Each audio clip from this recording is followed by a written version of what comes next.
Hello, everyone. My name is Julia again. I'm from Frisbeegolfmedia, and today we are doing another interview. This time I don't have a player with me, but instead a very important person behind one specific player and also a big actor in Estonian disc golf community.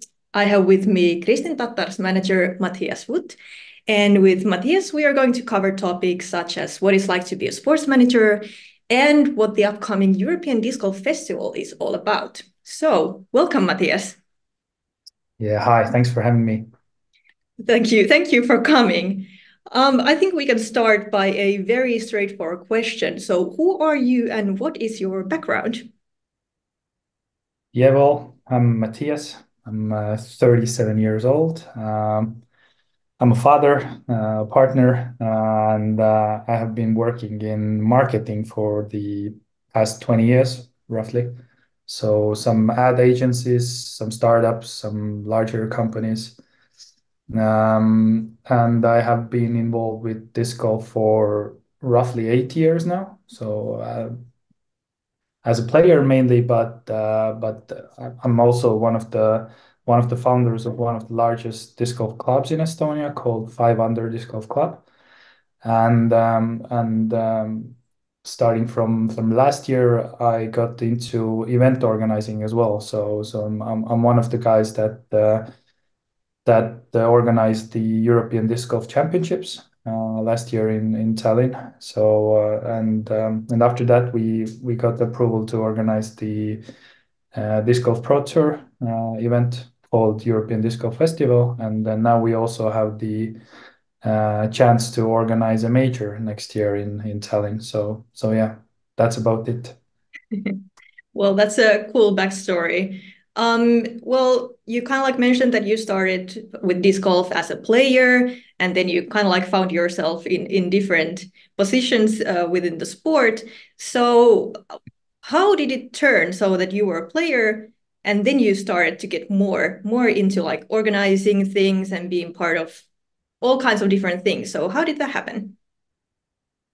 Well, I still play, not that much anymore, but I tend to go out once in a while and have a I don't know, nice walk in the park or in the woods. But yeah, I think it's just some random coincidences. Actually, when Silver Letma and Ralf Rogov, who are one of the main activists in Estonia and disc golf, posted that they are gonna try to get the European Championships to Tallinn. Then I wrote to Silver that hey, let me know if you need some help. So and I think like few months passed, and then Silver they got the approval from European Disc Golf Federation, and then Silver wrote me that hey, come join us, and so the rest is history actually. So somehow I started dealing with the organizing with those events, and yeah, rest is history, like I said. So yeah. Yeah, how has the experience been so far? Like to be an actor in disc golf field? Um, it's kind of weird. So I would say that roughly 6 or 7 months ago, I was still working in a startup, doing some regular day job or something like that. And then now, since November, I have been full-time committed to disc golf. So working as a Kristin's manager and then also part-time organizing the European Disc Golf Festival. So it's actually a pretty new thing for me because yeah, during the last year when we organized the European Disc Golf Championships, then I did it as a second job. So I was working full time in a startup and then also kind of full time during the summer months organizing the European Championships. Yeah, well, a lot of new things in a quite short period of time, right? Yeah. Okay, so now that you mentioned yourself, the you being Kristin's manager, I think we can move on to that topic. So I'd like to know, how did the collaboration between you and Kristin start? Yeah, well, we know each other a long time. So Kristin's fiance Silver was one of my first trainers. So when I started like 8 years ago or something, then one of the first things I did was to train with Silver. And fast forward a few years, I also took a class where Kristin and Silver both were giving disc golf lessons. And so if we jump to last summer, then at some point I started talking with Kristin about some PR things and media relations, and as I was one of the like main speakers for the European disc golf, the European Championships, then a lot of journalists started asking me about Kristin. Hey, is it possible to talk to her? Could you give us an interview? And at the same time, Kristin was really tired from the season, and then there was so much pressure for her coming to Estonia and fighting for the European Championships title and so forth. So she basically said that she doesn't want to give a lot of interviews. So yeah, then I kind of I don't know if it's the right wording, or kind of protected her time maybe. So yeah, and we stayed in touch. So at some point during autumn, when we got the Disc Golf Pro Tour event, I called her and wanted to get the quote from her about how excited she is about Estonia organizing, or Tallinn organizing the Pro Tour event. And then we just started talking what's going on and so forth. And then she mentioned that there's so much going on, she needs help. And then yeah, basically we got together, spoke about it. She said that she has been thinking about a manager for the past few years already, but didn't knew how to start the process or search for someone. And yeah, we just agreed that let's try. Let's see what's the how many hours per week or per month you should put into this job and so forth. And yeah, we started in November, and now it's a full-time job for me. So things are going great. Yeah, good to hear. Could you describe of what are the things that sports manager's job consists of, and what are the things included in like daily, weekly, monthly basis? Yeah. Well, I think it varies in terms of different sports. So I can only speak about my experience thus far, and as I mentioned, it's been roughly 6 months. So I'm not like really experienced thus far. But yeah, it consists of many different aspects. So I think one of the main things that people see is the sponsorships. So this is something that at least during the off season took a lot of time. The second part is the brand and marketing and everything that goes on behind the scenes. So you could expect a lot of cool news coming out soon. We have been working on some really cool stuff behind the scenes. Then, as you probably know, there's a lot of attention from the media, especially in Estonia, but also from, I don't know, Finland, the US, Sweden. So it's the media relations. Then it's the social media things which we are doing together. So I don't know, we have opened up the subscription channel, for instance, in Instagram, and then dealing with other stuff. Then it's speaking to Latitude. So there's a lot of small details that the regular person probably don't realize what's going on when you are a, I would say, a A-list athlete in Estonia, and one of the brightest stars in the disc golf world. So yeah, I don't know, for instance, how to get 6 boxes of discs to the States to sell them during the vending period, or how to book good priced plane tickets or accommodations, or there's so many different things. Yeah, sounds like a lot of things for sure. Yeah, I like the little sneak peek of the future that big things are coming. So yeah, something to look forward to.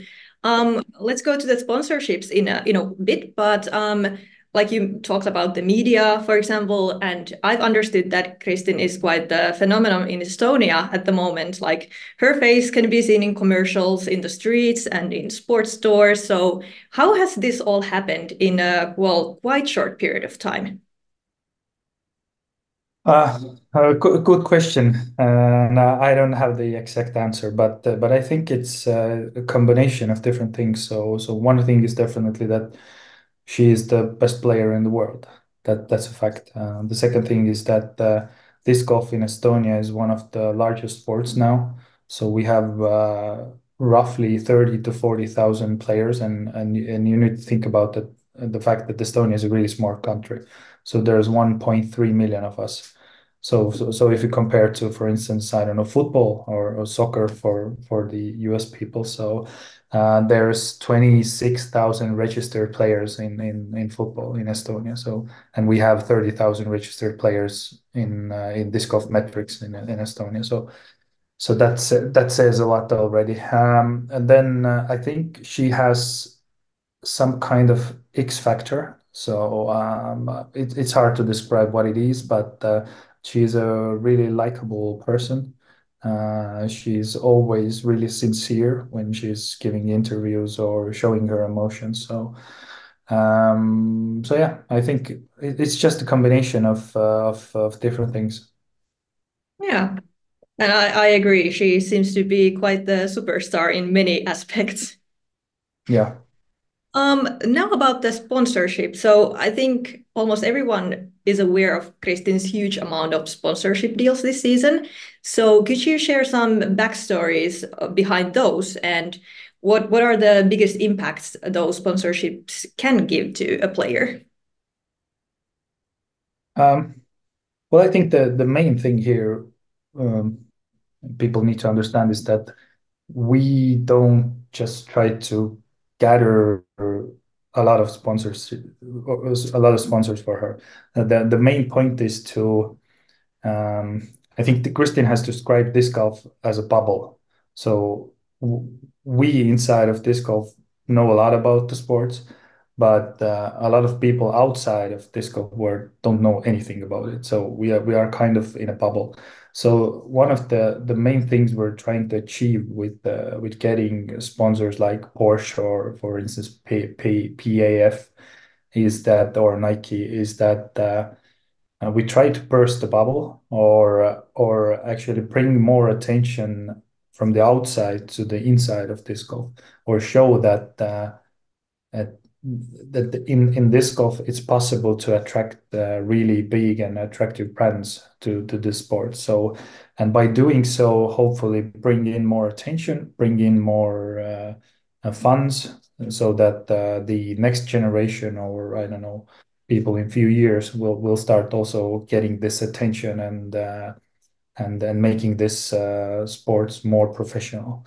So yeah, if you take for instance Porsche, then this is a really nice example of it. So if you look at the statistics from the marketing efforts that we put into Porsche announcement, I think I think I might be wrong, but I think that this is probably the largest sponsorship news ever in disc golf world. If we exclude the manufacturers, that I don't know, Simon went to MVP or something like that. So yeah, we are trying to do things like that. So to bring more attention, bring more financials to this disc golf world. Yeah, and good thing that you already mentioned the Porsche deal since I was about to ask you about that. So could you share some details on how you actually made that deal happen and what does it consist of? Well, the deal is basically in a way that when Kristin is in Europe, she can use her Porsche. So she's just driving around with Porsche Macan T. So she has her name on the car, and it's a really nice car. So and how we did the deal, well, I don't know. At some point, we started talking about what are the different fields where we should try to find sponsors, and one of the fields was naturally a car dealership as well, or a car manufacturer, and we looked around at the market. We had some discussions with other brands as well, but yeah, at some point we saw that Porsche is really interested in, and that's about it. So the good thing in Estonia is that kind of everyone knows everyone. So you can rather quickly get in touch with people from different kinds of companies. So I have also seen it work the other way. So if I'm trying to reach someone from UK or the States, it's so much harder. So that's a cool thing about a small country like Estonia. But yeah, I would say that it took some time, like 2 or 3 months, some negotiations, but otherwise it works well. So Yeah, definitely worked out well. In general, how much would you say that these sponsorship deals require from you, like in your whole well, time wisely? you mean from me or from Kristin? Well, you of your Me. workload. Well, at the moment, not too much because most of the work regarding to sponsors was put in the off season during the off season. So right now it's just I don't know some things we need to do. I don't know when Kristin is back in Estonia, we need to go to some photo shoots or deal with some posting stuff and so forth. So yeah, right now most of my time is going to other fields of work. Yeah. And last question about the sponsorships. Financially thinking, how big part, for example, from Kristin's incomes come from these deals? Well, I can't comment it. That's Yeah. that's a pretty easy. But I would say that Latitude is still by far the largest sponsor for her, and it's probably going to be that way in a long time. So that's definitely not the point to I don't know bring someone else to the table that has the same portion of the pie. Yes, makes perfect sense. Okay, well, let's move on to another topic. So at the end of July, specifically from 26th to 28th of July, there will be a huge event happening in Tallinn called European Disc Golf Festival, which is also a Disc Golf Pro Tour Elite tournament. So what is the whole festival about? Um, well, from one side, it's a regular Disc Golf Pro Tour Elite event. It's first time in Estonia, so we haven't got the chance to organize something this big before. But from the other side, I think it's one of the most unique events in the world.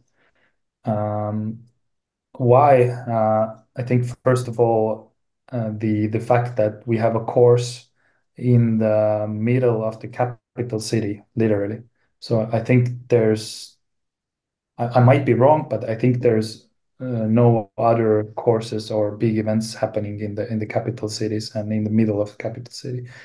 So this is something that's really different. So the whole area is really accessible. So the harbor is like 10 minutes, the airport is 15 minutes. You could even walk to the city center. That's like 25 minutes or 30 minutes. So it's really nicely accessible. The second thing is the whole area. It's happening at the Tallinn Song Festival grounds, which is like a sacred place for Estonia.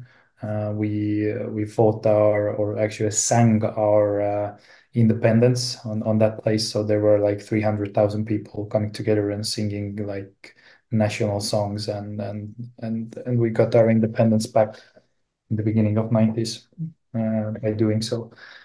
And the whole area is a really I don't know how to say it. It's really different. It's not accessible to the general public, so it means that you can only get in by purchasing a ticket.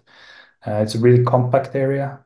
So if you compare to some even to some Disc Golf Pro Tour events where you can't see all the holes with a general admission ticket. You have to buy a VIP ticket to follow the cards. So it's not the case in Estonia or in Tallinn. Basically, on every hole, you will be roughly 15 to 20 meters from the players. So it's something totally different, and I recommend people to watch the European Championships after movie to see what's the experience.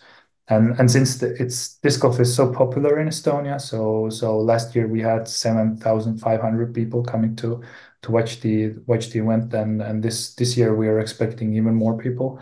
So for the players, it's also a totally different experience. So if you have really big crowds next to the holes, constantly cheering, you have a bit different kind of production level. So how we announce the players, we have LED screens. There will be some concerts and stuff like that. We have a really big vendor village and stuff like that.